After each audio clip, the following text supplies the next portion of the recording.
সাথে সে যোগাযোগ করার সাহসটা বা ইচ্ছাটা হারিয়ে ফেলবে।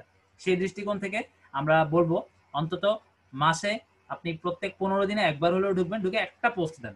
যেকোনো একটা পোস্ট দেন। হয়তো সাজানোর সময় যদি না পান অত সাজানোরও দরকার নাই। জাস্ট কেউ যদি এসে দেখে যে আপনি অ্যাকশন মোটামুটি আপনার এখানে রানিং, যে আপনি লাস্ট অ্যাকশনটা 15 দিন, তার মানে বুঝতে পারবে যে আপনি মোটামুটি আসা যাওয়ার মধ্যে আছেন।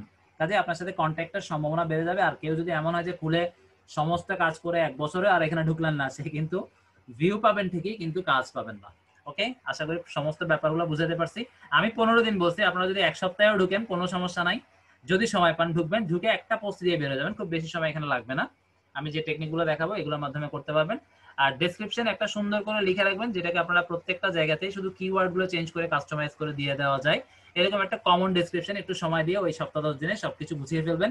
হ্যাশট্যাগেরও প্রচুর আপনারা টপিক ওয়াইজ, যেমন ফেসবুক মার্কেটিং নিয়ে অনেকগুলো কালেক্ট করেন।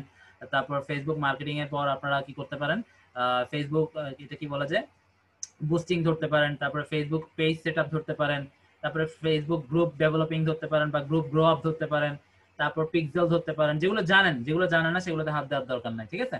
তারপর ইনস্টাগ্রামে আসেন, ইনস্টাগ্রামের এই যে ফলোয়ার নিয়ে একটা দেন, লাইক নিয়ে একটা দেন, তারপর ইনস্টাগ্রামের যে অর্গানিক মার্কেটিং সেটা নিয়ে একটা করেন, ঠিক আছে?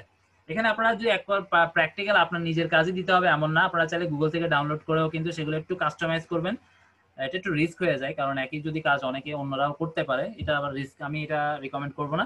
এটা না করাই ভালো। আপনারা নিজেদেরটাই করেন, তাহলে সেটা 100% সলিড থাকবে। যেহেতু আমরা এটা ফাইবারও ব্যবহার করবো, কাজেই এটার ব্যাপারটা একটু ওইভাবে আমাদেরকে ভাবা উচিত, গুগল থেকে না নেওয়াই বেটার হবে।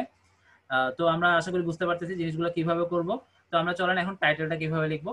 তাহলে আমরা আসলে একটু শেষ করি। তারপরে কি বললাম, ইউটিউবের আপনি চ্যানেল ম্যানেজমেন্ট নিয়ে একটা করতে পারেন, তারপরে ইউটিউবের ভিডিও এসইও নিয়ে একটা করতে পারেন।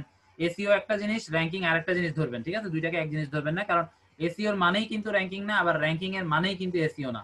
একটু জিনিসগুলো বুঝবেন। র্যাঙ্কিং মানে হচ্ছে যে আপনার সাথে তার সাথে কন্ট্যাক্ট হচ্ছে, আপনি যে কোনো মূল্যে তাকে